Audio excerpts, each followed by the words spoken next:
Good evening. Good evening. I would like you to follow me rather carefully because generally when I speak I'm more than often misunderstood. And so I need to make some clarification before I get into my lecture. Number one, I am not a theologian or a philosopher, no theosopher. I do not have a particular religion that I follow, whether it is Islam, Christianity, Judaism, Yoruba faith, Ngai, or any of the deities. So please, I am not going to speak of your religious theosophy. I am speaking of the development of various religions and where they came from, their origins.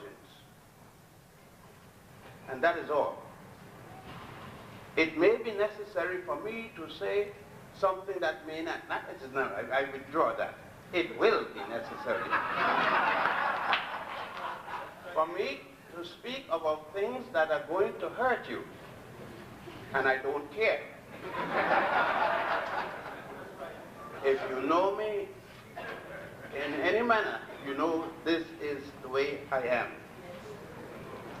First, you have to understand a 19-year-old man just finished the University of Puerto Rico as an engineer, civil engineer. At least that's the piece of paper they gave me. Going home to Ethiopia because of the insults I withstood at the University of Puerto Rico and the College of Engineering and Agriculture at Salheman. I had to withstand a number of insults, particularly when they have pictures of Tarzan and Jane. Having gone to Puerto Rico at age 6, my mother being a Puerto Rican, my father being an Ethiopian, and I was born in Ethiopia in the Hebrew community, otherwise called Falasha community by Westerners. So you could see that I had difficulty from the first time I got to the Western world, being black in color and a Hebrew, you call it Jew. That in itself was a conflict in the Western world. In my development as a young man in Puerto Rico, having stopped at Brazil for a short time, 2 years with my father, who was assigned there by Lijasu, that was the emperor of Ethiopia who was overthrown by Haile Selassie and Abuna Johannes. Having nothing, we ran from not going home, we couldn't go back to Ethiopia, at least my father. And so we wound up in Cuba, from Cuba to Puerto Rico, my mother's home, where I grew up between St. Thomas, St. Croix, and Puerto Rico. Going to St. Thomas most every weekend for the Amik Shabbat, that's the Friday night service of the Hebrews, to the oldest synagogue in the Western Hemisphere, and a time in St. Croix which had no synagogue, only 2 Jewish families there. You can understand that there was difficulty in my growing up, but I was glad in a sense because I got an opportunity to eat ham, and I would not have gotten it elsewhere. My mother, these and these, I got to make it repeat again. Some of you have food habits, they aren't mine. I eat what I want, and to hell with anybody else who don't like it. Now, because with eating ham, eating anything else I want, I still did what I did. And a lot of people who don't eat ham, who don't eat this, who don't eat that, and they haven't done a damn thing.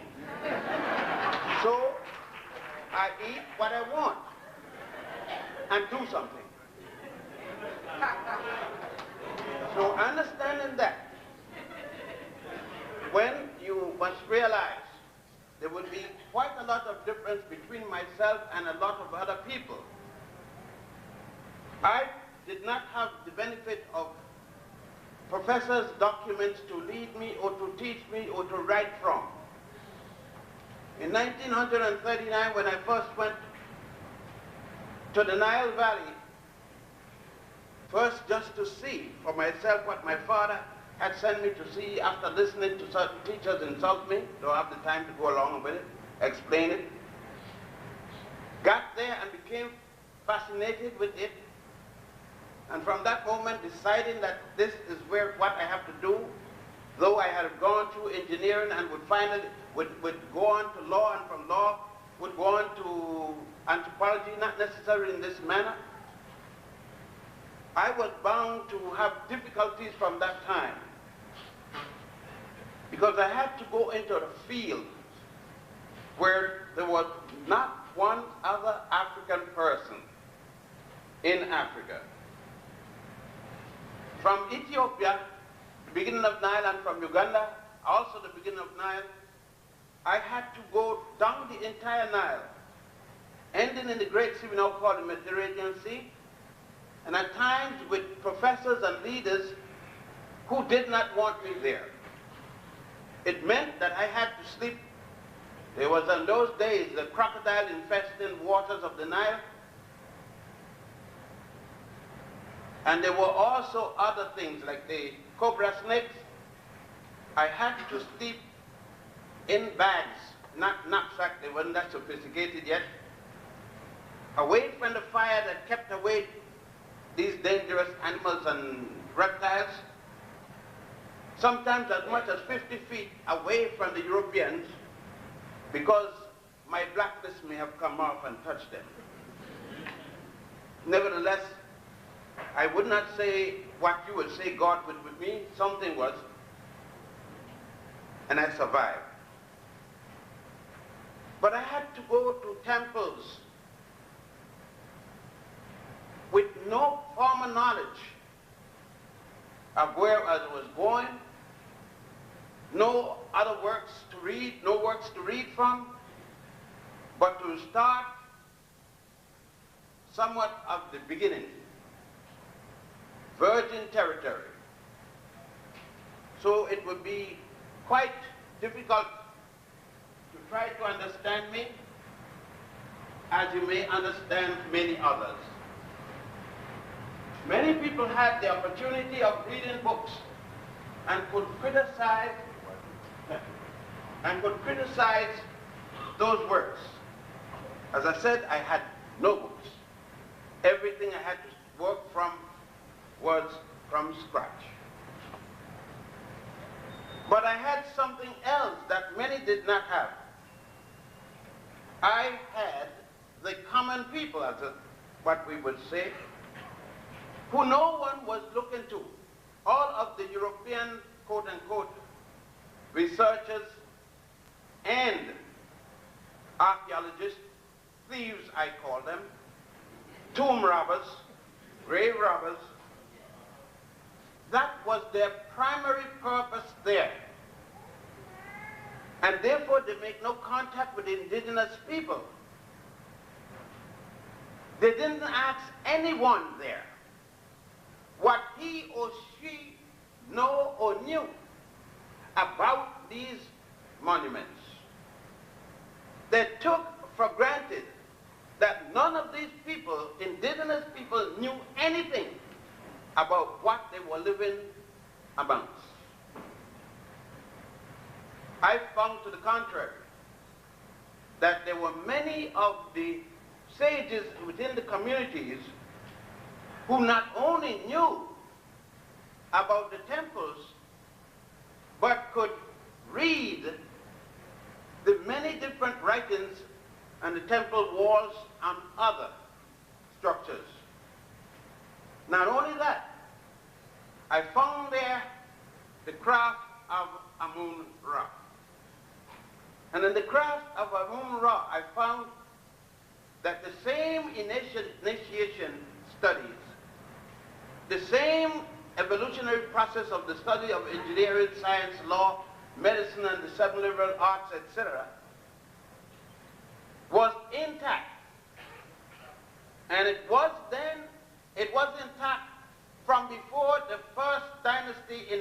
4100 before the Common Era, and it is still intact this very day. And that is one of the errors I find right here in the United States among, quote unquote, the intellectuals. They too, we too, Africans, go to Africa and we feel that we know what the people there don't know, and we are going to come here and we're going to revise the whole thing, carry it back to Africa, and then teach the Africans at home what to do. The Africans at home are waiting for you.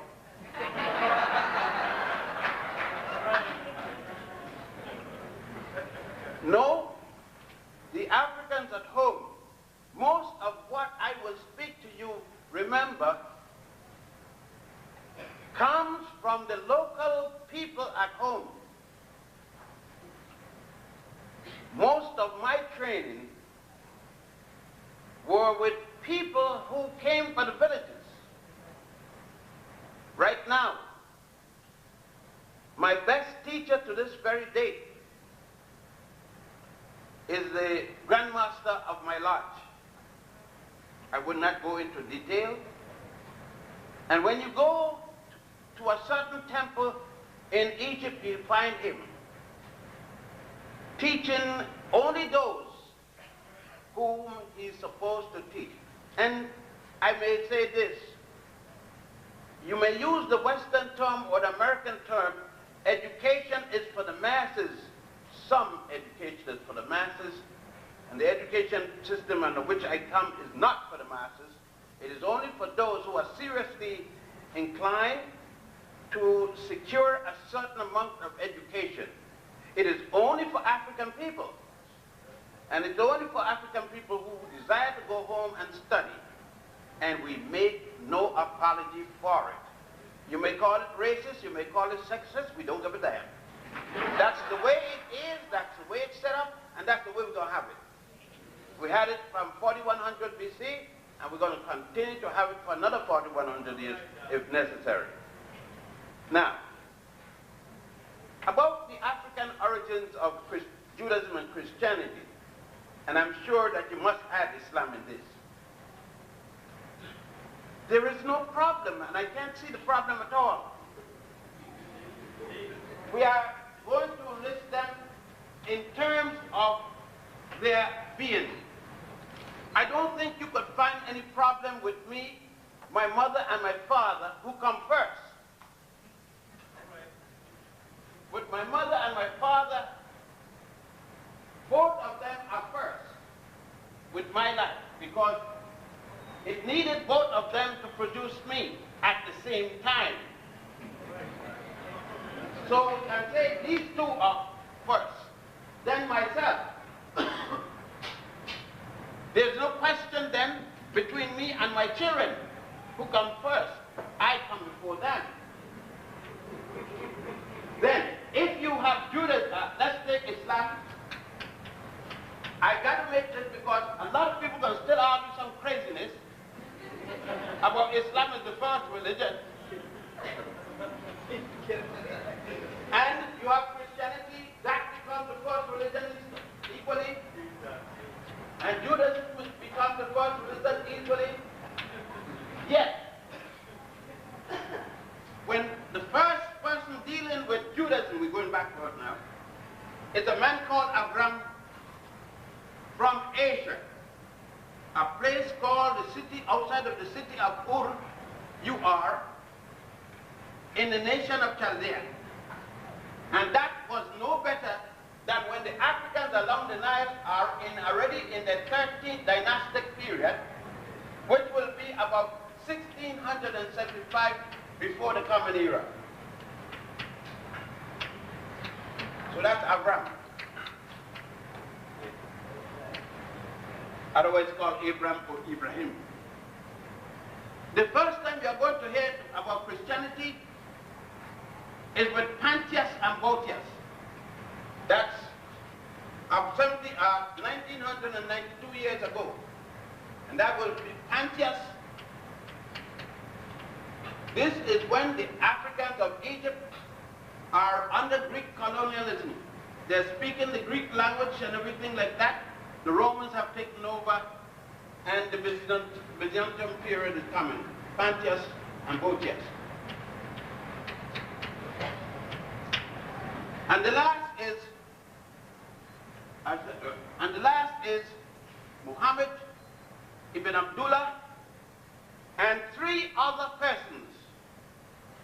One, Hassad Qubad ibn Rabat, otherwise called by some today Bilal, from Ethiopia. The second, Umar the Great, what is Hassad? That Qubad ibn Rabat, otherwise called Bilal. By the way, let us get it. He's an attorney. He's from Ethiopia, the ambassador of Ethiopia to Mecca. That's the first you are going to hear of him. The other one is Omar the Great. Omar the Great and Abu Bakr. Abu Bakr. Now, then Muhammad, I put him in front because as Islam went down, he became the first spiritual leader. Muhammad ibn Abdullah.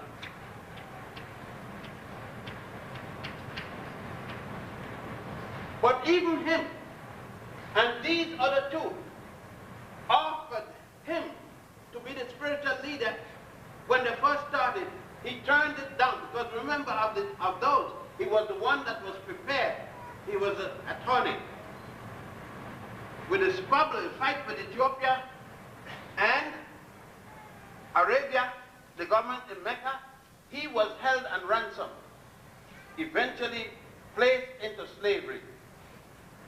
Most people, when you think of slavery, they think of a man digging a hole all the time with a pick and shovel. You could be a slave and be a physician, be a slave and be a lawyer, as he was, an ambassador from another country, or a seamstress, or whatever. When we talk of slavery, most of us have in mind always just only a man digging a rock. No, he was a lawyer. And then became the slave of the wife, of the husband of a woman named Khadija, wealthy man who later Muhammad would marry. And that was not until Muhammad did not become the person who would equally add to what was already Judaism and Christianity, add a third element, and that would become Islam. And that was not until 622 of the Common Era.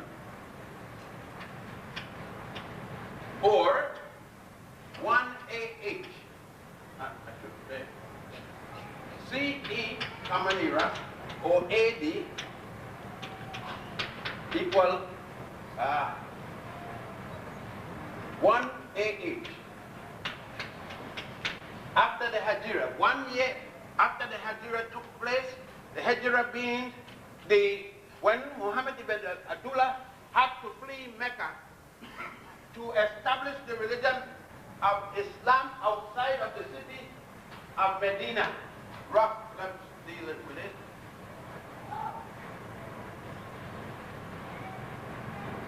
Islam, of course, this is the best for a small thing. I will need it later.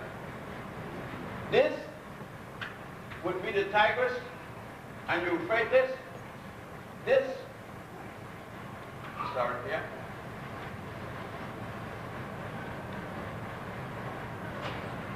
That would be the Red Sea. This would be the point here, Ceuta, which would be sticking out to Spain, just what started a little, and This will be where Egypt, where Asia and Africa meet. I'm using the terms that you are familiar. Here, it is, most of you have your maps cut here. The separation of Africa and Asia, Asia is not here. Not here, rather. This is the present Suez Canal. It was not cut by Khedive Ismail, or he started it, until the 19th century, 1800 and up. Therefore, the Sinai still belongs to Africa and not to Asia. So this is Sinai, this is the Nile,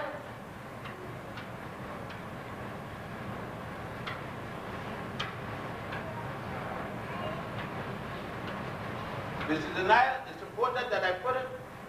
This is the Great Sea, you know, called the Mediterranean. This is the Ethiopian Ocean, Oceanus Aegypticus, now called the Atlantic. And of course, this is the continent of Alkebulan. You may call it any other name you want.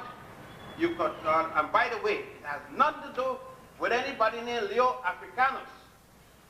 Leo Africanus was called that Akbar, was changed his religion and became a Christian under the time of Pope Leo. Pope Leo himself baptized him and gave him his name. The term Africa was used by the Greeks hundreds of years before Leo Africanus became a Christian. So this nonsense about African names after Leo Africanus needs to be put to rest. Now, Christian Judaism, the first of the three so-called Western religion, or world religion if you're going to call it that, is no way around. Adam and Eve is no way around.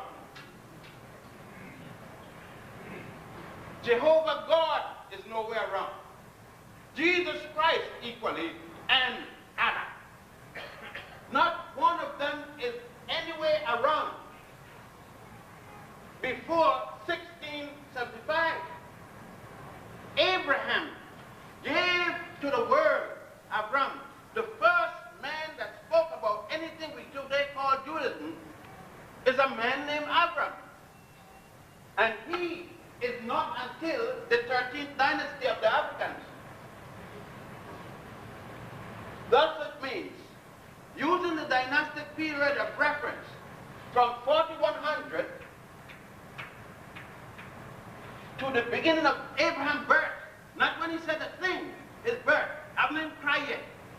5 plus 10 is 5, 7 plus 9, 2, 6, 6 from 10, 4, and 1 from 3, 2.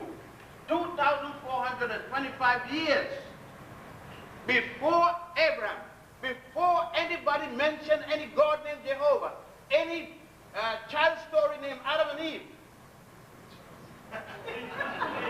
There is no Jesus, no Mary, no Joseph, yet. See? And I don't need to mention Christianity, I don't need to mention Islam. If I deal with Judaism, I can put Christianity and Islam in a bag, throw them home because they copied from Judaism.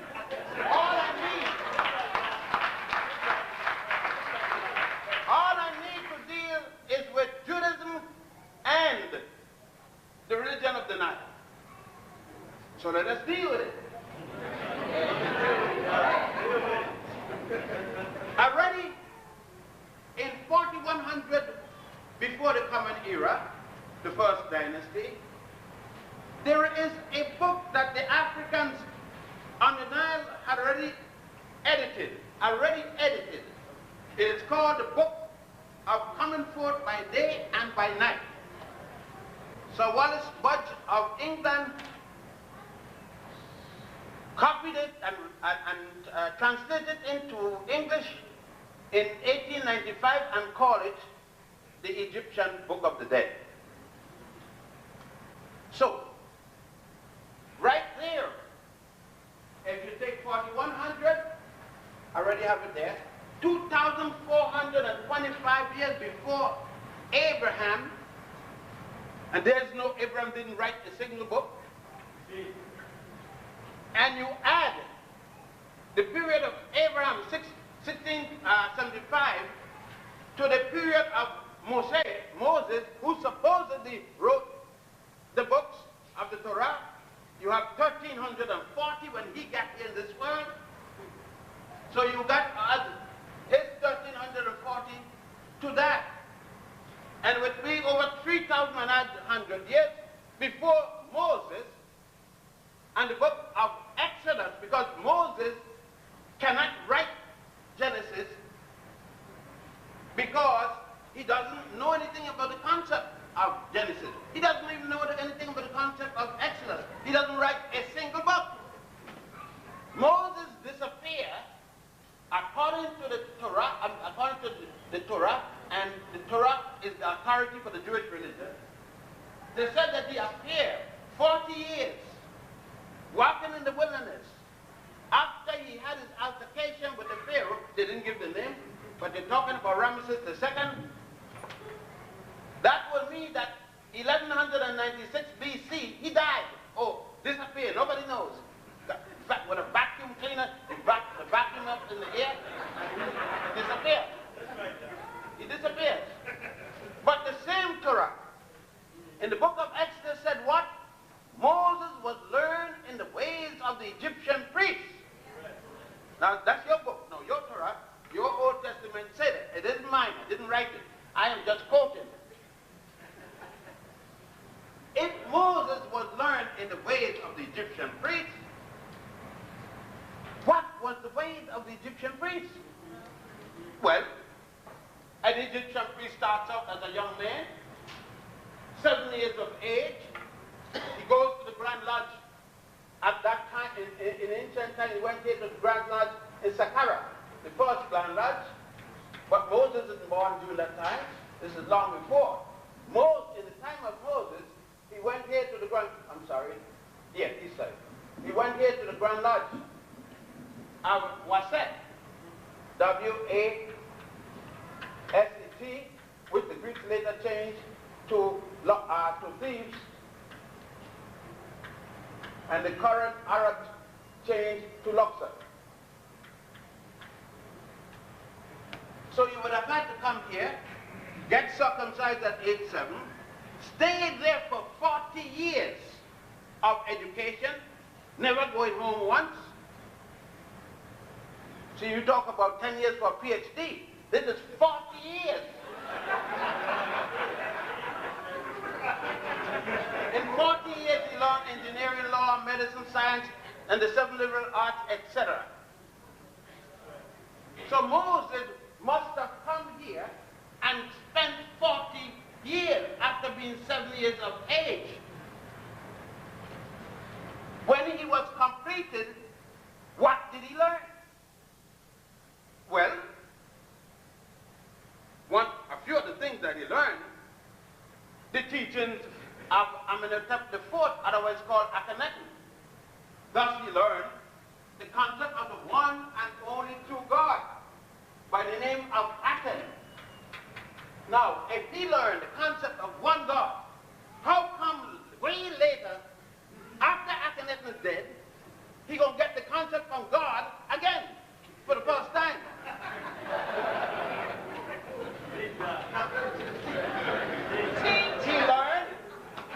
He learned from the same education system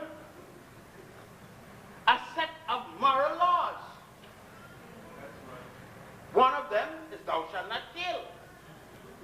The proof of the matter that he knew about that law, he supposedly killed the Pharaoh's soldier. And the Pharaoh was running him, chasing him to catch him, to punish him for violating one of the law of murder. Aaron, his brother, stole from the treasury, and the Pharaoh was running Aaron to catch him for stealing. Thou shalt not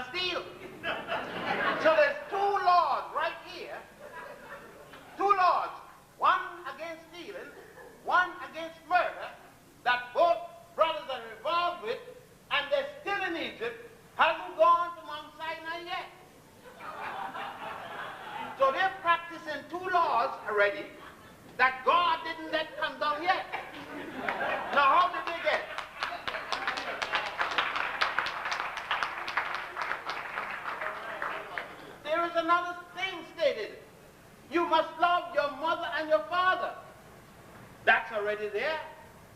Now, there's only 10 that Moses co-opted, if in fact there was a Moses. In most religions, we forget that mythological characters are not necessarily historical figures. But assuming that there was a Moses, we got to go and find out why is it you only took 10? You only know 10, but you forgot the other 32.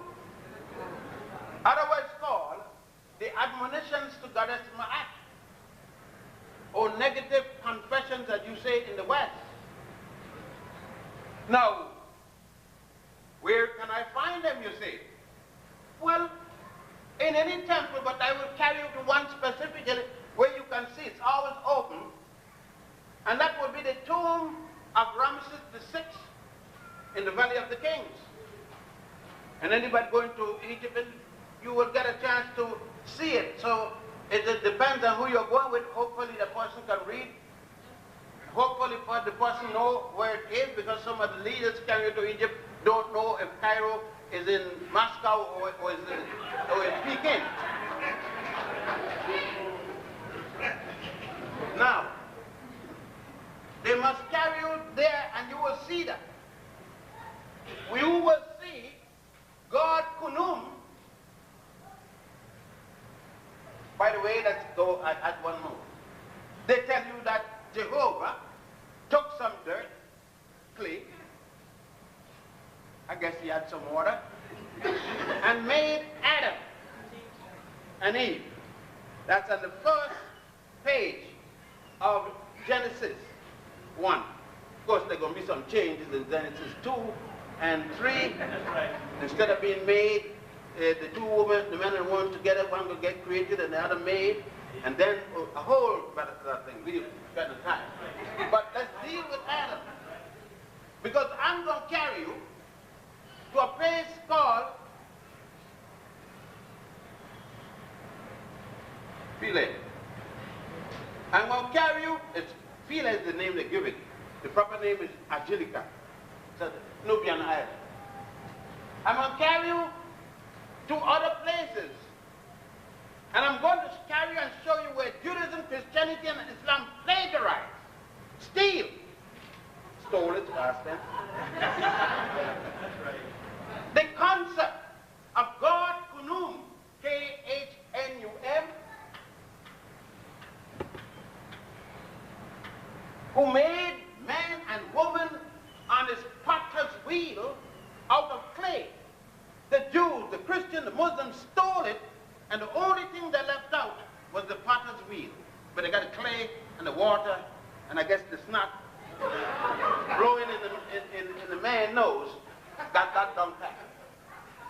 Now, already you see why I'm controversial, because I don't play around with the words.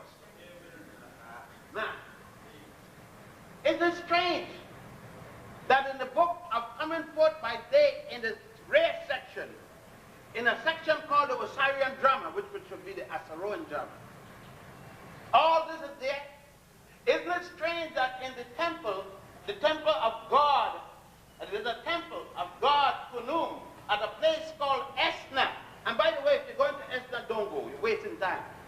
Unless you're an archaeologist. There's nothing there but four walls. The early Christians and others, Muslims, came and chopped everything off. Every temple you go to, you're going to find where they chop things off. Or chop it up. Trying to kill the evidence. So you're going to eliminate Esna. We don't go there because it's a waste of time. You just went on a deep hole of a 35-foot deep, and you got to go down there and then walk up a metal step to get out, and you will see nothing. So that save yourself that time, go to the other temple. Now, but you can go to the temple at Philae in Aswan and see at what is called the Mamizi. You can see at the Mamizi God Kunum making man and woman on his potter's wheel out of clay. You see, that's the best one remaining. Of course, There are many other tombs where temples where you find it, but this is the best preserved of all of them. Let's take another part of it.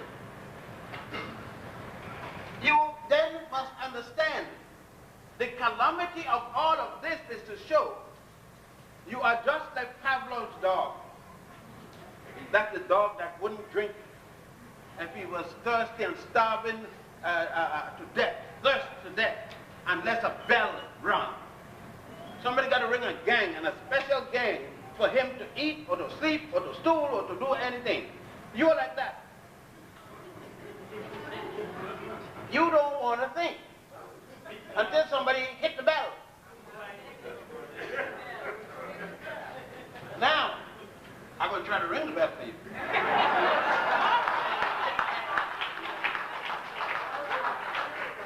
You said that the Jews built the pyramids. The pyramids, remember, they're not only pyramids in Egypt. I'm not talking about those in South America. But they're pyramids in Sudan. The 82 pyramids of Egypt, 82. You told me that the Jews built the pyramid made of bricks out of straw and mud. Of course, some water.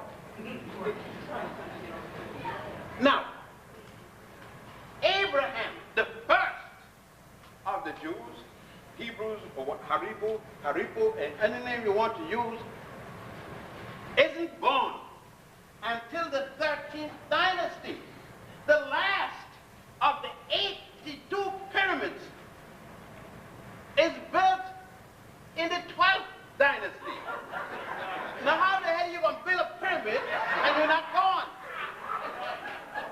The first of the line isn't born, much less you, but that's born.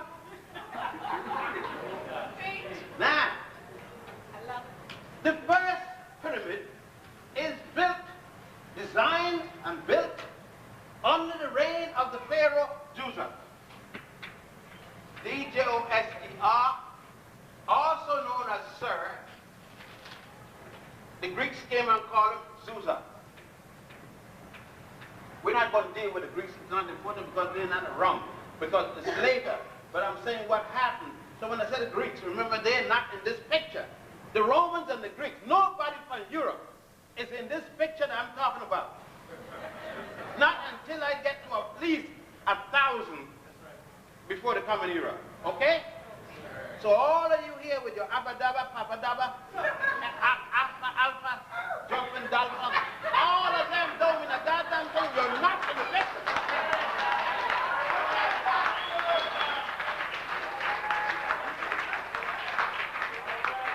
You would have hurt the feeling, but you're not in the picture, Black Street Greeks. Now, let's go on. Some of you went to Egypt with me and with others. I carried you to the pyramids. You saw monstrous stones. Stones that were dug from the mountains had to be cut and squared, then placed in their proper order without mortar or any underbunding material more than the skill of the workmen. And you did not see a single brick made of any material, much less made of mud and straw. It's a damnable lie.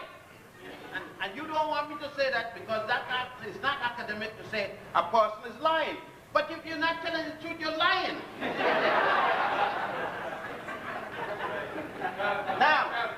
Now, I want any professor, anyone in the world, to show me how could the Jews have built a single pyramid. Remember, I came up in the Jewish religion, born in it. My daddy was born, my mama was born. Black ones, that's it. I want to make that true. They call us Falasha. And they couldn't show me. Mama got mad when I pointed out. She was like a Pavlov dog too. I was a Pavlov dog. Before I was sent to Egypt by my father, I was a Pavlov dog. behave like that, like all of you behaving. But the pyramids of Egypt are all confined at Lower Egypt. Here's Upper Egypt because the land, we go up south, you go down south. In Egypt we go up south because the highland is in the south. All is confined here, north of Cairo, not south of Cairo. But they pick out the biggest pyramid. When Edwin Koch went there, I got my tape recorder. When Edwin Koch went there, Edwina Koch went there from New York. And Begin just died, went there from Israel to the largest of the pyramids, the one of Khufu. I'm sorry, his son Khafra. By the way, it is Khafra, K-H-A-F-R-E,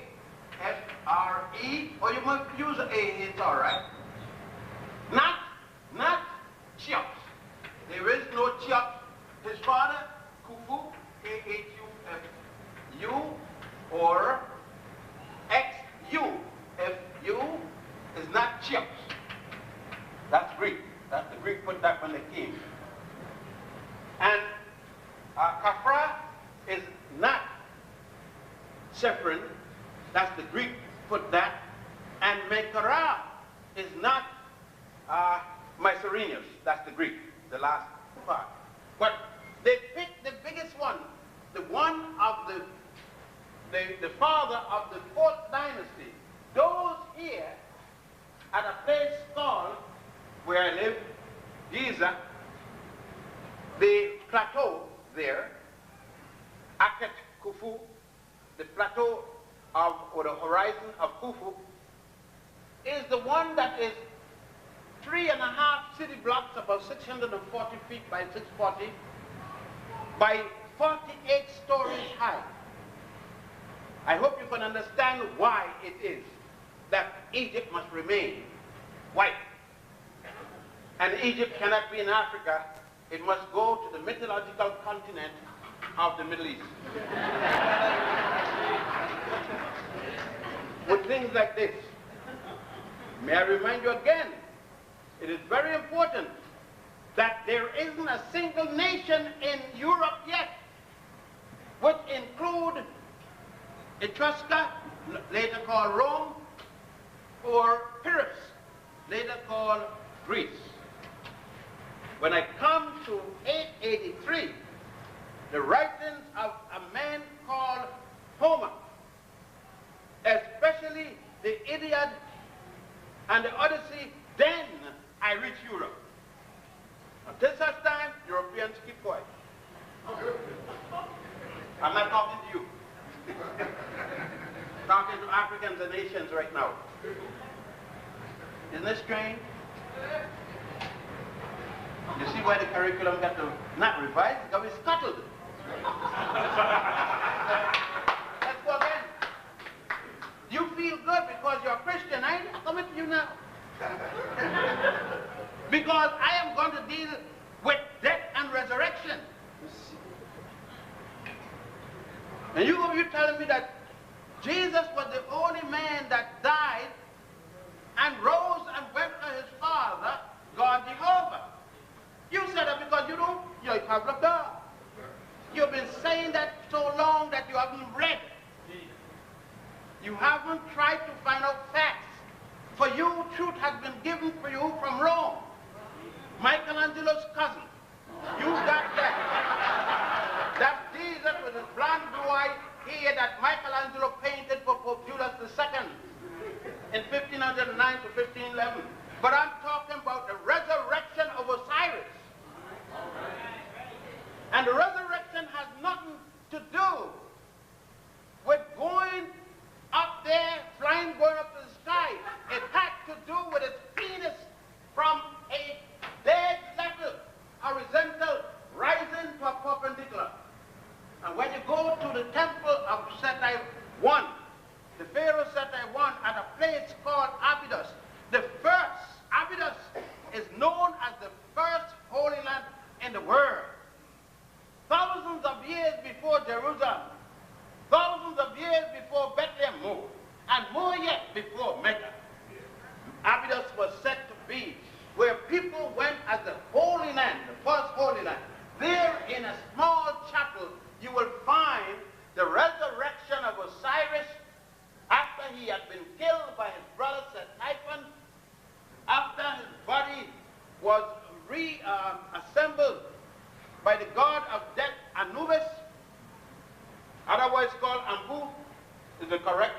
Dunamis is a Greek word.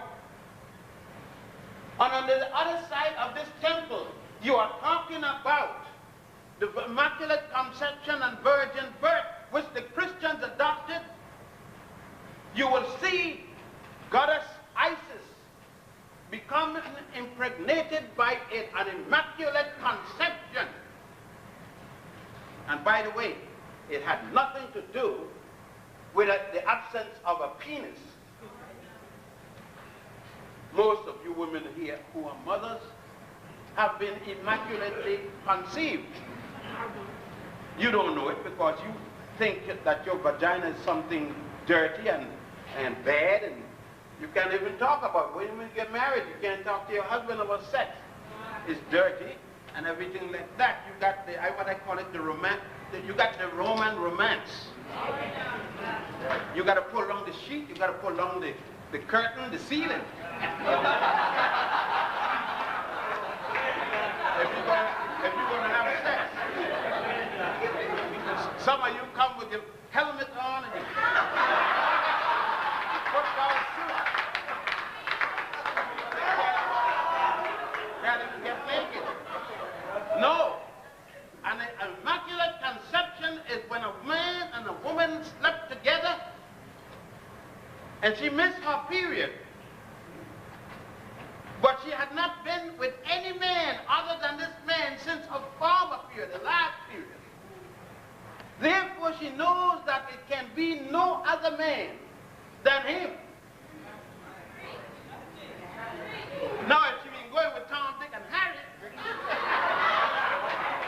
she wouldn't know who it is made her pregnant. Therefore, she couldn't have an immaculate conception. Huh? She could have had 10 children before. She could have been with the army.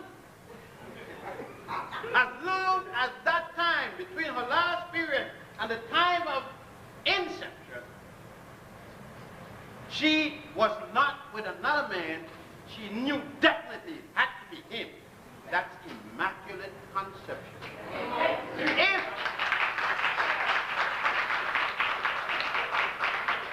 If for the next 9 months, which will be 10, the 9 visible months when she didn't see her period, she had not touched another man. If she went with it umpteen times, doesn't matter. But another man besides him, then she gave birth to a virgin-born child. It had nothing to do with her hymen. Go to the temple of Setaiwan in a small chapel next to the 5th Holy of Holies, and you will see it for yourself. But you will also see where the early Christians and others tried to chop out that evidence. But the more they chop it, the more pronounced the penis comes. So they give up. You know there's 16 crucified saviors. Jesus is the last story of the crucified saviors. Because the Grave wrote a book called The 16 Crucified Saviors. See, all of them in one book. John J. Jackson wrote one called Christianity Before Christ. And so forth, and you will see them all listed in one book. But again, I need not go any further to support what I'm saying. I could stop right here. But I know you are uncomfortable. So I got to put some more salt in the meat to season it that it won't spoil. Now, I know if I speak to you in common language, you must understand me.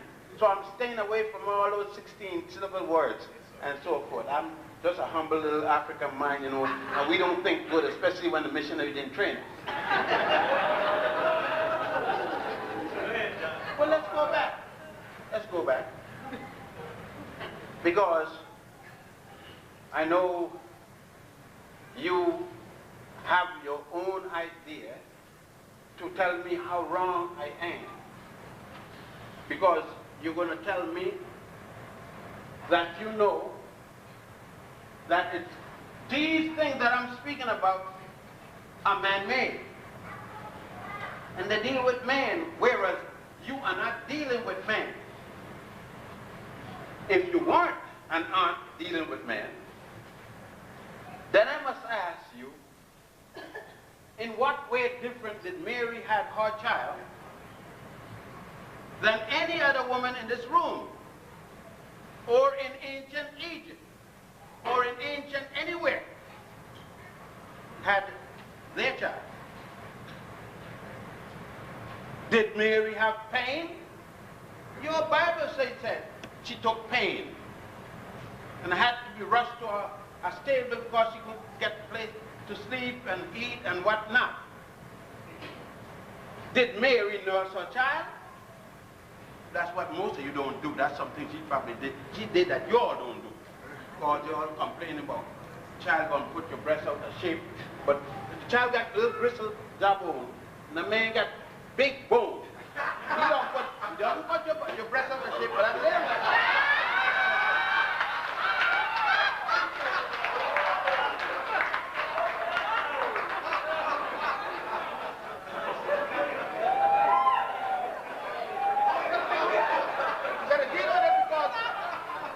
You stick a bottle in the child's mouth, put it at the pillow with poplum.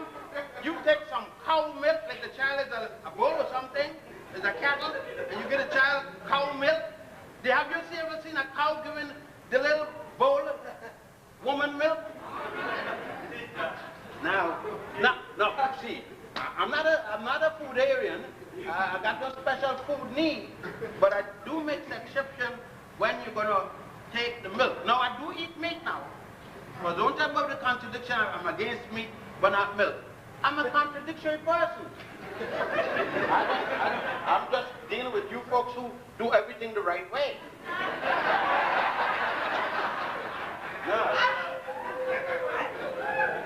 Now let's go down here. But I am here again. You have stated that Judaism, Christianity, and or Islam, depending on which one you adhere to, is the only correct one. Then I must ask, if my mother was the prostitute for the armed forces, all branches, could I be better than my mama? You may come up and say morally and legally and all that kind of stuff. You could say it. But does that change me from my mama? Won't she forever be my mother? Then for those of you who find that woman can't preach, would you say in Jesus' church, his mama can't preach? Isn't it a fact that the only difference between Christianity, Judaism, and Islam is the fact that all three of them, the sexes, and I'm using a modern term, but I mean carry it back, and you can't backdate everything. I would put it different. The sick mind in all three of them, who were scared of their woman. The difference is that they removed their woman from being goddesses.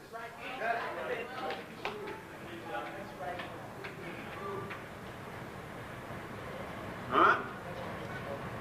If Mary is the mother of God Jesus, isn't she a goddess?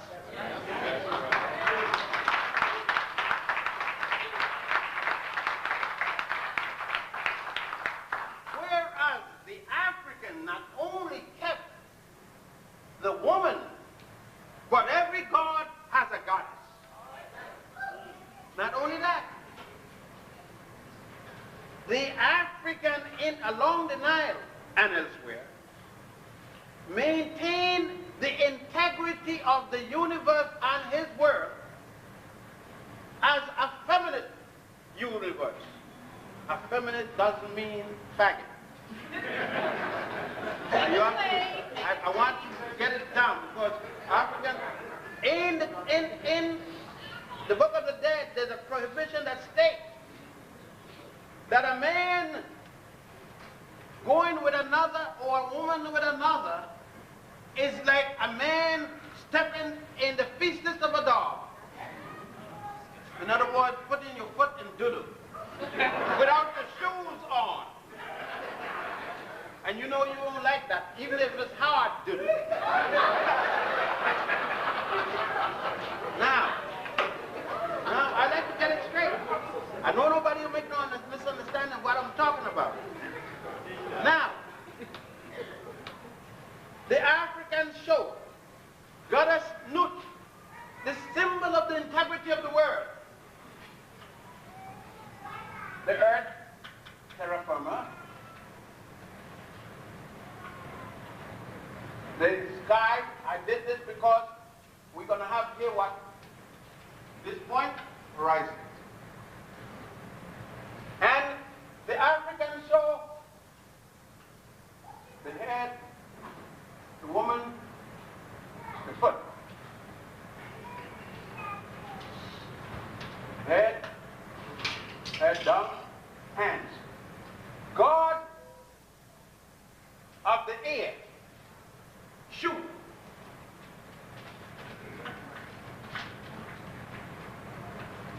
Goddess of the sky or the heaven, Nut, shoe. And the God of the earth, Geb.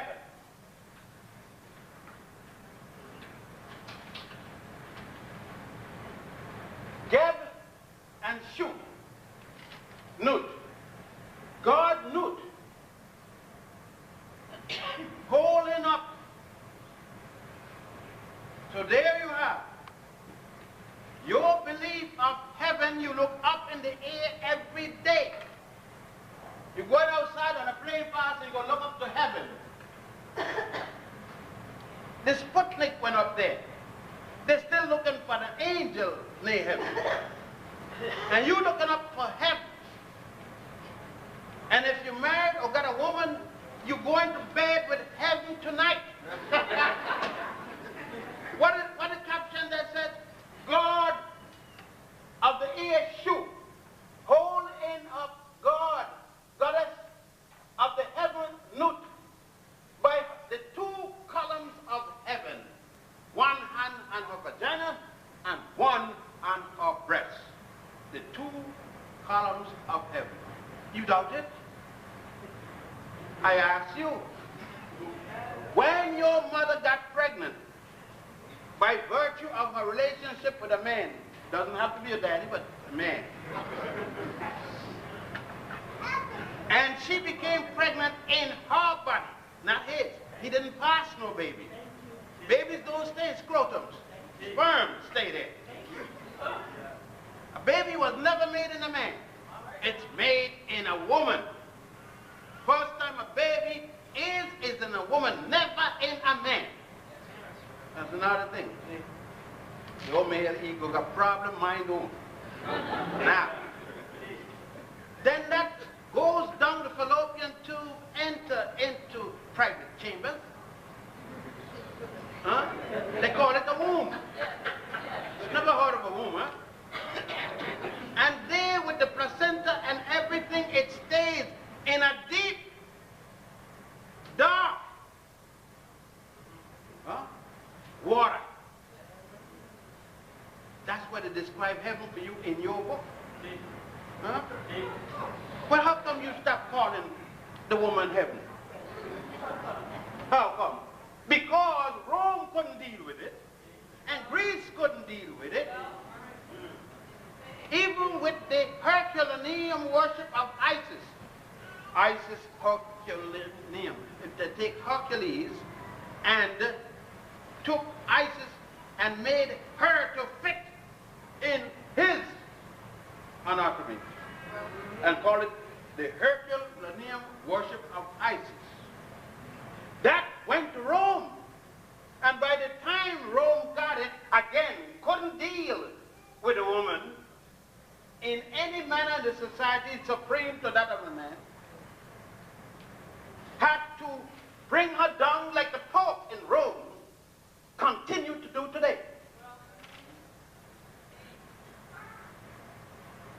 but that doesn't change the original teaching.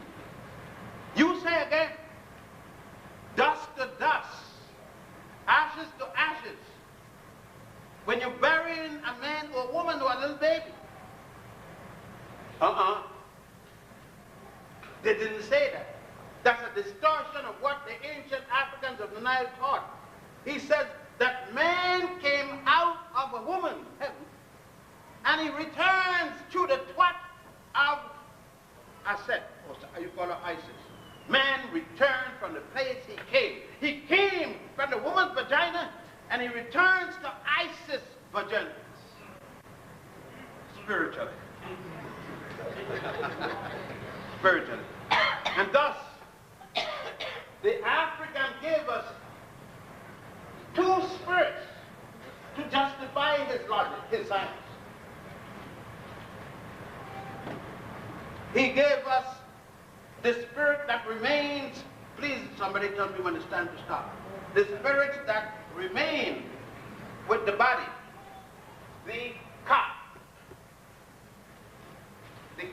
K-H-A, or the heart soul, symbolically of course.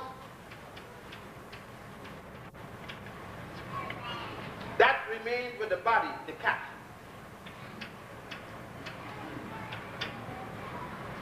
But when the man dies, the ancient Africans say, he moves on. Something about him moves on to appeal to Goddess Ma'at. Goddess Ma'at. To appeal for the man, and that's the body. Or the spirit soul moves on to appeal to Goddess Ma'at, reciting in front of her while she weighs his heart symbolically against the feather of truth from Ethiopia, an ostrich feather, and the heart must weigh the same, not like it is in Washington, D.C. In the African spoke of the scale of justice of Ma'at. Here is the floor. This is the scale, the stand. This is the scale. This is the same distance from this. It's parallel to this. The one in the United States Supreme Court is this way. And then you expect the crackers to give you justice?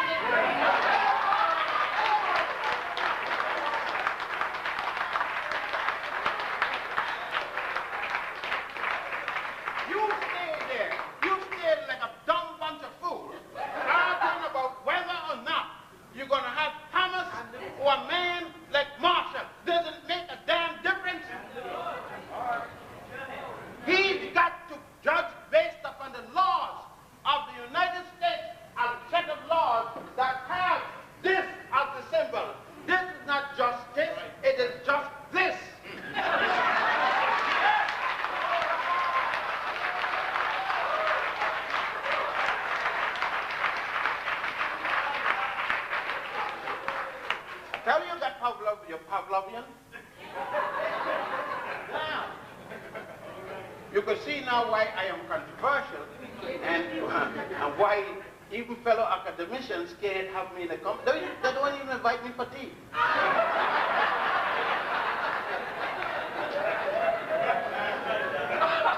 That's all right. I got black women make no tea. Right then. And you can see what I'm dealing with. You can see what I'm dealing with. Because I am dealing with the symbols that you haven't dealt with. The symbols under which the authority of myself, the symbols of which the United States of America cannot do without. To the extent that on your first piece of money, your dollar bill, you must carry me. But for years, as Pavlov dog, I didn't have any idea, and I still, like Pavlov, love dog, keep saying the evil eye. There is nothing evil about that eye. That is symbolic of what a man has to do for justice. Horus, or Heru, lost his eye, his left eye, fighting his evil uncle, Set Typhon, who had killed his father, the god of righteousness and justice. And for winning justice, righteousness, right, there was a price to pay. You expect to get freedom without a dead man. You expect to pray to get freedom. That a god from, I don't care what you call the god of the Mary, you could call him Ngai, you could call him Unkulunkulu, these are different African gods. Or you could call him Jesus, you could call him and Allah, you could call him and Jehovah. Unless you are prepared to die, you are not going to get freedom from nobody. And you're not ready to die. You are ready to die, you're ready to picket, you're ready to pray in, sit in, shit in, do all kind of things.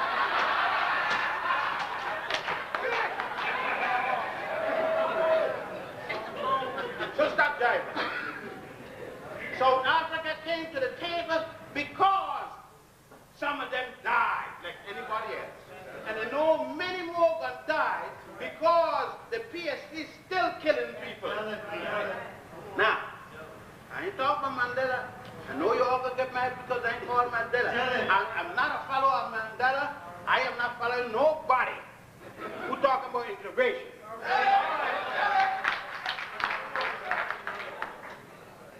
So I'm a PhD man now. You know why I'm controversial?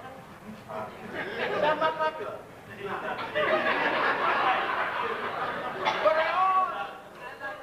But I also know that this here, God rock.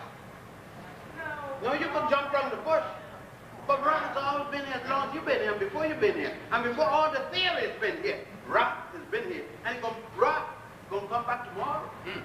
That's right. And if you don't see it, the people in Chicago will see it. All right. Or the people in New York will see it, or the people in some place going to see it. So the sun going to shine tomorrow like it's shining now. Go outside and see if the sun ain't shining.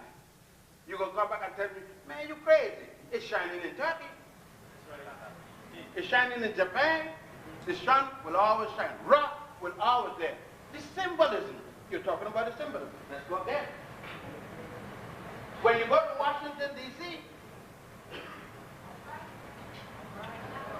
all right.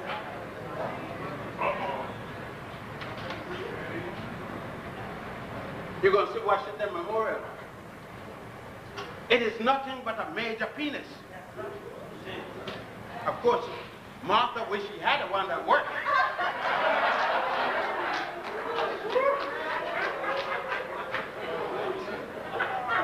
Now in Las Vegas, they're going to build a hotel that looks like a pyramid. But you can't tell. The people in Las Vegas, they are just going to idolize another set of Africans. Because in their mind, this here that comes from the story of goddess Isis, Aset, dealing with the killing of her husband, the murder of her husband by her brother and his brother, because he was married to his sister. When he cut up his brother into 14 pieces and dispersed them around the world symbolically, and one he put in the Nile that Moses supposed to have been placed in a bulrush basket. Isn't it strange that long before Moses, Horus was placed in the same Nile, but with a papyrus basket? Jews copy again. Now, all the pieces were restored, recovered by this dutiful wife, Isis. And that's the main of the story. The story is to tell the greatness of a faithful wife. The symbolism. But she went and got Anubis again, and who got up the dead to reconstruct her husband, we know this because God, Tahuti, was there recording as described. God Amnut was there as the dragon, ready if the heart didn't weigh against the fellow to eat it up, crush it.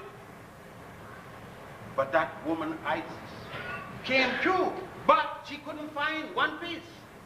His penis had been eaten by the Nile catfish. That's why Nubians don't eat catfish up to today. Huh? And Isis then said what? I will erect a symbol of his penis for the world to see, and those who unman him shall never rest in peace. The Christians copied this for Jesus. But they didn't even let Jesus get a piece. 33 years old. 33 years old. And no sexual intercourse. Why? What's wrong with sexual intercourse? Because they had a sick mind about what sex. They still got a sick mind about what sex is. Let's go down the line and see. I'm going to stop you for question and answer. Let's go down the line. If you marry that man when you were 16, I give you a chance because I'll give you more than that to be really good. You can't stay for too much longer. I don't blame you. Many is staying that long. Now, if you give him a piece before you got married, you have sinned. And your baby, you're going to give birth to that baby in pain.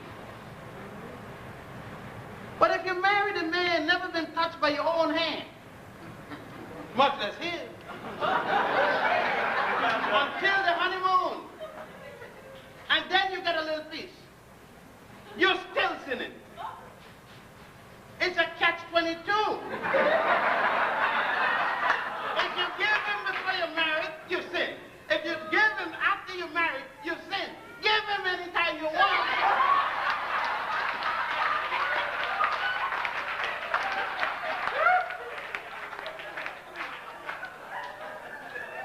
And for that, Jesus couldn't have no sex. 33 years old, at a wedding, all them beautiful, healthy-looking sisters that came over. Everywhere I look, man, I want to live this right now myself.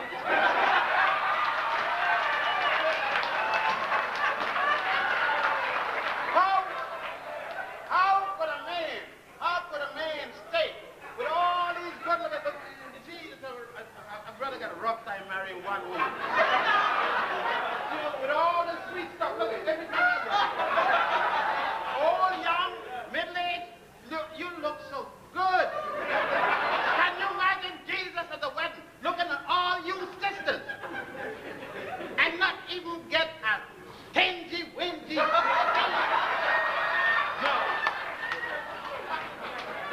The ancient Egyptian never did that.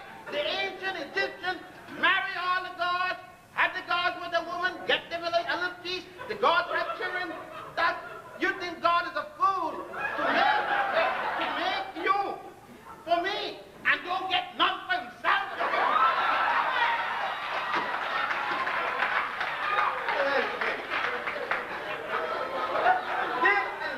We have got to put some reason into our thinking. For us, some of us, we feel that we're so damn important, but we don't get what God can get. And that the God that's looking at me right now, talking, being logical, and the God is saying, I'm going to kill him. You can kill him. I'm going to die. I'm going to die. If not tonight, some night or day, I'm going to die. I know that. But I am not going to be not use my head because I'm going to die. But you will use your head, who praying every minute. The damn thing is, you're going to die. You may beat me to it. And when you die and go to heaven, you're going to find that God is a Puerto Rican woman drinking green whiskey. It made me my mama. Now I'm going to let you question me if the time going up. Nobody said anything.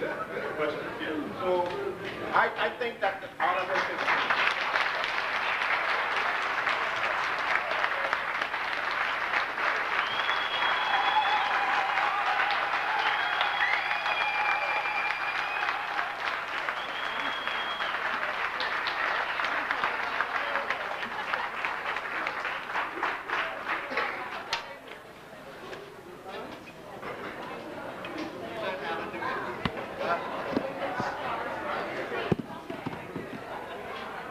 Dr. Ben.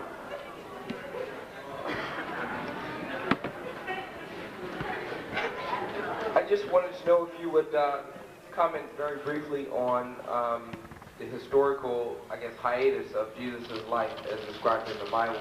I saw you on Howard University television, and you discussed the books that were omitted in the Bible. I wanted you to elaborate a bit more. Well, I could tell you even more than those stated. In Ethiopia, there's 74 books to the Bible, not 38. And that's the Christian church. There were 18 books restored to the Roman Catholic Bible. Those 18 that were taken out at the Nicene Conference of Bishops, when 219 bishops were sent to the Council of Nicaea by a man called Constantine, who was far from anything but being religious. They were to decide with an argument between the bishops of Africa, the bishops of Asia, and the bishops of Europe. It was no discussion because Constantine, they were this big army, and the bishops knew where they had to go, otherwise they were going to die. Those bishops decided if this was the words of God handed down to them, what happened from God that made them revise God's words to take out 18 books of God's words and to decide which ones were germane or the words of God and which ones were not. Those placed back the Roman Catholics called the Apocrypha after editing them. Did God tell them to edit his work? How could they find mistakes in God's work when God had passed it down to the brain like robots and all they did were record it? Yes, one of the books that were edited was the Book of Mary. It showed that Mary, and ask any Roman Catholic, the Feast of the Immaculate Conception has nothing to do with Jesus. If Mary was immaculately conceived by her mother, there was no sexual intercourse in that family for 3 generations. She was conceived by her mother without a penis, and her son was conceived by her without any sexual. I mean, that's how they say, how dry am I? Yes. There was another book, the book of genealogy, dealing with Jesus' genealogy. That was taken out and cleaned up by the Catholic Church. At the same conference, Bishop Athanasius wrote in 2 weeks the book of Revelation because they said the book that John wrote got lost. But he remembered it. So in 2 weeks he wrote the whole Revelation. He was later to get killed though. He refused to unanimously vote that Mary was a virgin when she got pregnant. They bust his head open with a chair at the conference and continued the deliberation while his brain was running out. Yeah, that's the nice people, those are the people that God designated to lead me. No, and they don't tell you not, read the Nicene Conference. You get it in 14 volumes. Get it in Latin or English. Only 14 volumes, not much to read. There's another part of it dealing with James the Lesser, the older brother of Jesus, the older brother of Jesus, and the bishop of Caliandros. Did you hear that? Joseph had no more children than Mary's. Mary had no other children than Joseph's. And James the Lesser is the older brother. They copy it from the story of Horus. When you go to a place called Edfu, you see the temple of Horus the Elder. Strange. When you go to the temple, at Warit, which they call Karnak. That temple bigger than all St. Patrick, St. John, the Vatican, and all them put together, with a lake and everything. You go there and see it. That's right, in Egypt land. But you're not going there, because the Jews ran from there with a flood. When the Red Sea, all the water went out the Red Sea into the Indian Ocean. Can you picture the water going into the Indian Ocean from the Red Sea? What kind of a gorge you have there? Can you picture pregnant woman, old woman, 90 years, walking down the side of that thing like, you ever seen Heckle and Jekyll? How they go down, walking like that. It's like walking up this wall, like that. And not one of them died, but all the Egyptians died. I told you, Pavlov dog.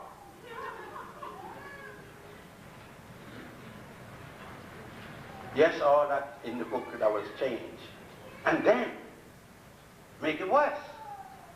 You got one version, she got one version, he got another version. You want to know what's a version? A faggot and a woman. The woman is the real McCoy. The faggot is the virgin. Huh? When you go with a woman, there's a possibility of pregnancy. When you go with a faggot, there's a possibility of do. Let's get it. No, I know, I want to make it real so that you could understand. I don't want to hear the nonsense about preference. I want to, you all got to do with that highfalutin word. That's why you don't deal with things. With all them beautiful words. You understand? But to me, it's abnormal psychology. It is abnormal to believe that nature provides a penis to go into a rectum. Rather, when it's made for vagina. Now I know, if you're a faggot, I'm sorry, but that's what it is. All right. Dr. Ben, you're all right, Don. You're all right. Now, I've got a little problem. I've been reading the Bible, too, for a while. And there is this story. Preachers, you know, my poor grandfather was a preacher, too, but he never told the story this way. He taught me to honor women. I mean, he sat us down. I remember when he sat me down, especially, to lay out some stuff. And there is this woman. Everywhere Jesus went and seen this woman is there also. Martha. No, Mary. Mary Magdalene. Yeah. Oh, yeah. And, that was his thing. Right. In the church, they told us that the woman is a whore and a harlot. I see that written no place, and even if I did, I wouldn't believe it. But I know that when everybody else gave up, this woman is standing at their tomb. After Mama went back. Everybody, that's right. When she go to tell these brothers, your main man is alive and well, and he want to meet y'all, because who was supposed to be his closest man, they gave up. I just want some elaboration on Mary, because everything that I see in the book shows that Mary was this man's wife and his woman, and I suppose they had sex and children too. Professor Rayford Smith at Columbia University, one of the senior professors on religion, showed that there were documents showing Jesus had a family. He wrote it, and it was in the Times and everything, and he almost got fired from Columbia, but he had tenure. And so they couldn't do anything about it. But it is common, it was a common teaching of many Christian groups before the Nicene Conference. That's one of the things that they decided at the Nicene Conference, that Athanasius opposed it. They were speaking that they had to show Jesus been born as in an immaculate conception if they were going to convince the people to respect the Jesus syndrome as they respected the Isis. Remember that up until the Nicene Conference, that Christians celebrated the 25th of December as the winter solstice. The Christians were celebrating the 28th of August as the date of Jesus' birth.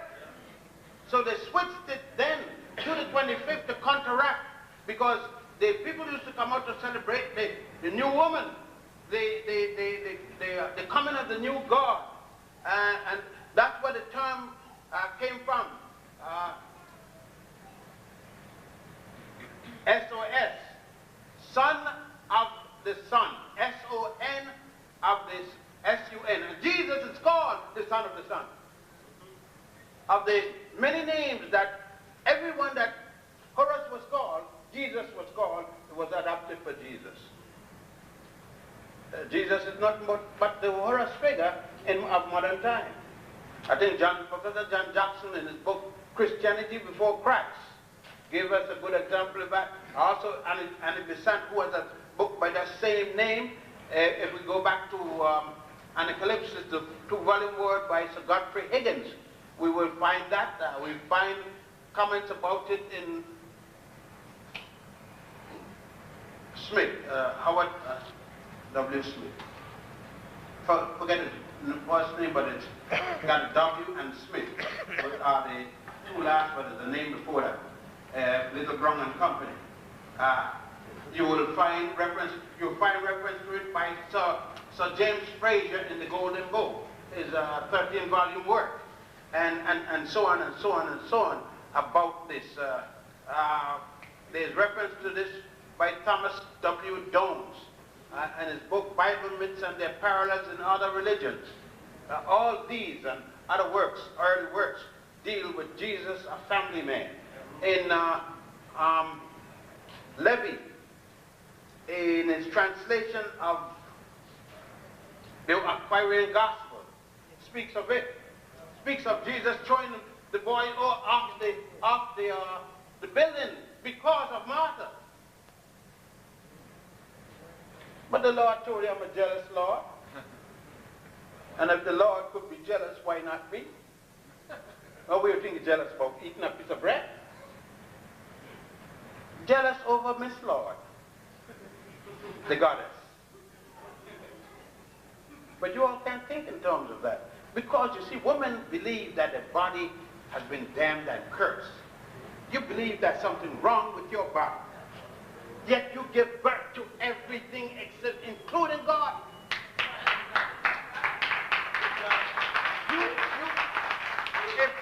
If you count now who disagree with me in here, it's going to be women more than men. Because you accept the curse of Eve. That your vagina is damned. That's why you got the menstrual period. You believe that you get sick once a month and all kind of nonsense. And you have pain because of this curse, because you went to bed with Adam, because of the snake coming down the tree. You don't have pain because of no damn curse.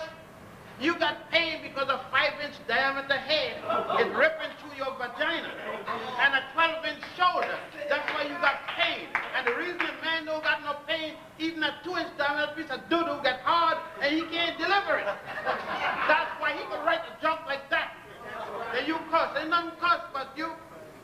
I wish you would, when you feel your curse, close your leg and break his damn neck.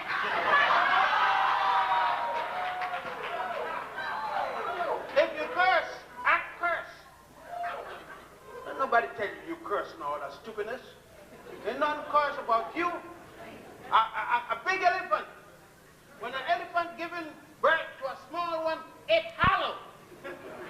Damn, your pelvic region ripping apart, all those bones, the joints are coming from each other to let a baby pass. There ain't no damn curse, that's pain.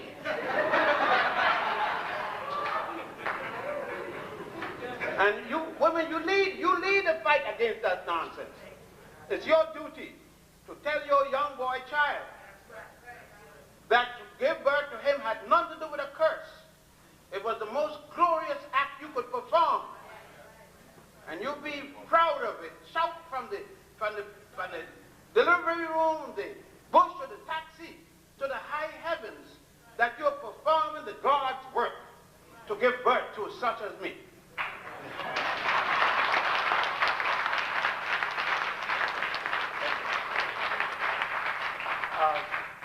Dr. Ben, as I sat and listened, I remembered something that taken place, I guess, about 3 or 4 years ago. A film had come out called The Last Temptation of Christ. And in the film, one of the lines that people had a problem with was a reference where Jesus says, heaven is between the legs of a woman. That was one of the lines from the film that many Christians obviously felt was insulting. And so when you lectured, and I also heard something earlier, Sister I wrote a was book, talking about the same thing. and the title of the book is Heaven is Between a Black Woman's Legs. But I didn't originate you could look in the Book of the Dead, and Pepe II said it, and he was in this 6th dynasty. So that's 2000 BC. He said heaven is, but he said heaven is at the end, the inner end, that means the upper end of a woman's leg. So that it's not unique for me, right. And it's not unique for those who spoke about Jesus, because it had been said. But the oldest time I know is Pepe, who said it. It's recorded there in the Book of the Dead. Man knew that from the beginning in many aspects. I got proof of it. It got to be, because look what I was as I entered. You have to take a very strong microscope to see me, and what became me with the egg and the sperm. What became me?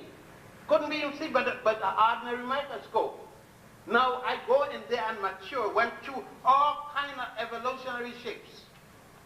Then I come out looking with a big monstrous head, funny looking body, you understand, with some funny foot that look like it ain't belong there, like a frog. And look at me now. I went through all kinds of stages, creeping, doing the falling down, doing all kind of stuff. You tell me it ain't heaven? And if it isn't, and if it's heaven, shouldn't I worship it? My mama told me I didn't have no birthday. And I still don't have a birthday, even though I'm 73 years. My mama had the birthday. Your mama had the birthday. She just tell you, give you a little break to tell you you did something. I didn't do nothing. I wouldn't even come out. She had to push me out. My mama made me kneel down each year on my feet, on my knees, in front of her, and stick my head to her womb and talk to me and say, now, this year, you are good for nothing. You did this, boom. You did that, boom. And then when she was tired with that right hand bombing me, and realized she may kill me, then she said, and my great son. And I felt good. So she said, now let me tell you, but I love the way you did. Your son told me you did this for him. Your woman, not your wife, your woman told me you did this. Yeah, she never said wife, she said woman. But my wife is a woman. And he said, your woman said this and that. Oh, I love you, and you did this. And she went on, and then finally she said, get up, my man. First time I became a man. And mama hugged me and kissed me and shake and roll with me. And said, now, let me anoint you. Mother take the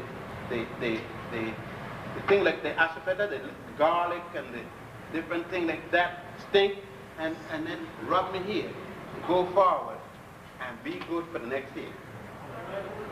Anoint me, make me a Christ. Huh? Where did I get a birthday from? You got children? She got birthday. She birthed some children. Who gives you a birthday? You do the damn thing. She did it. But you see, again, we got a Western thing. I got a birthday. Would you bring the toys, bring the presents, bring me a Uzi.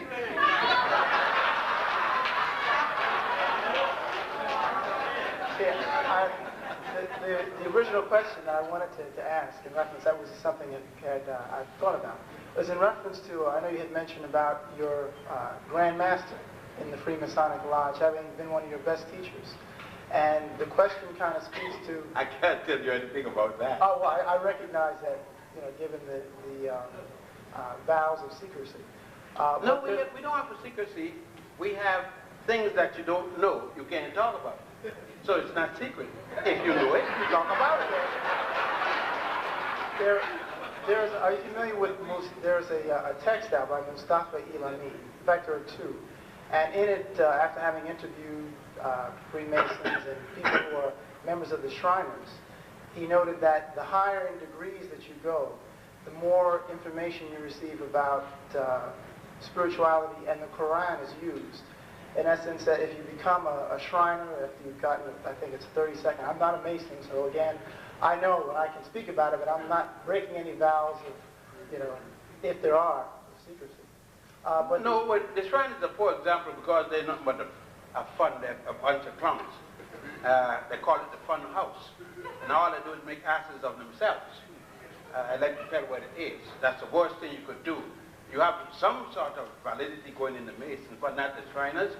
A bunch of men walking around acting like asses, sticking women and running behind dogs and all that kind of nonsense. That's pure ignorance. And you got to say what it is. And how you could talk about secrecy? How you going to have a secret organization marching down the street in a uniform? What's secret about it? Looking like a penguin. Dressed up like a little penguin. Now, I like to tell it like it is. The ancient brothers at home in the craft of Amun-Ra never march in any street with any uniform. As a matter of fact, you could be standing up right next to one, have no way of knowing. You have no way of knowing.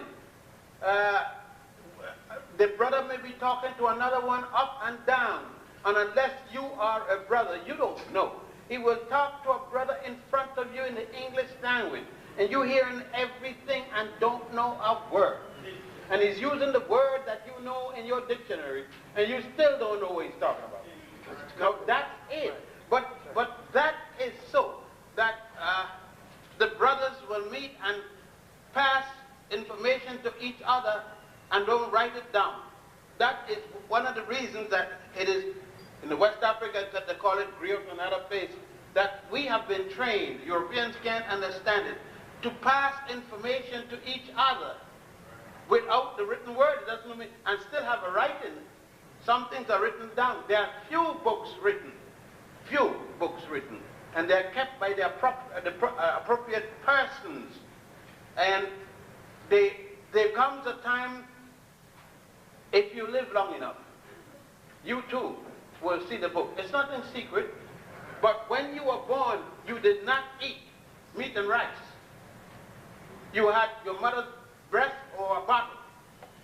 Then you move to another stage and she gives you some pop, cornmeal pop, a little rice mashed up.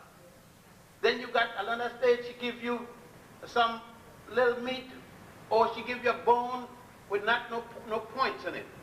And you got mom and they put it in the teeth. Then she gives you some strong meat until you could rip with molars and everything like that, right?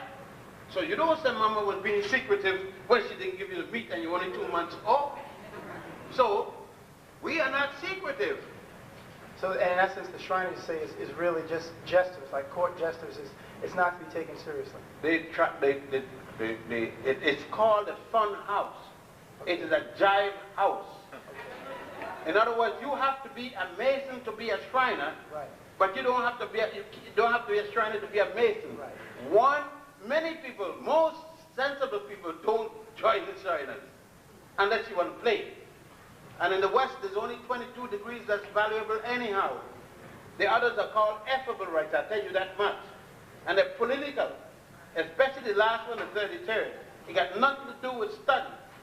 Now, when you're talking about at home, you're talking about a complete circle, and you have to study for everyone. No, not one of them is given to you in a bunch, like 3 tonight and 5 tomorrow night, nothing like that. You got to study science, law, engineering. People ask me, why you could cook? I like cooking. Why you could play a certain instrument? Why you do mathematics? Why you're an engineer? Why you're this and that? Because it said what? I needed 40 years of training. 40 years. And after I become 70 years of age, I must have completed everything I'm going to do, because I then must come senior active. I may sit, but I can't vote, because I'm subject to dote. I may carry out an order, specific order, but I cannot be given orders because I may dote.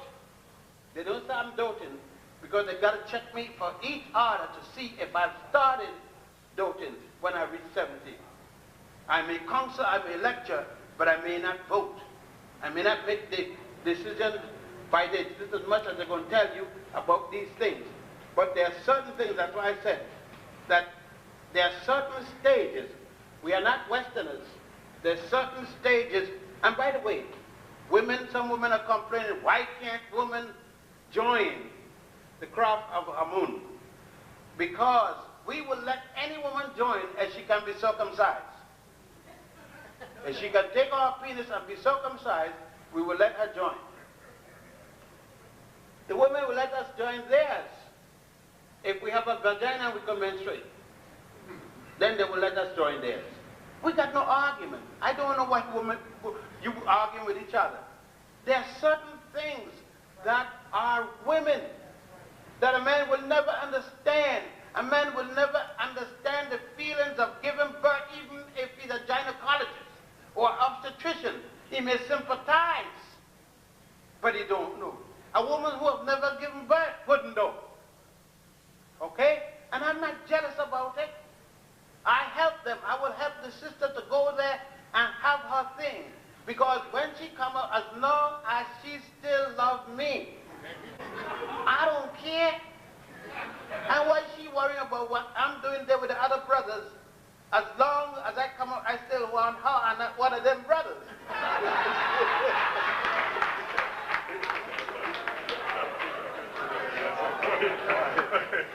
Thank you, Dr. Ben. We like to hear you all night, and you do have a good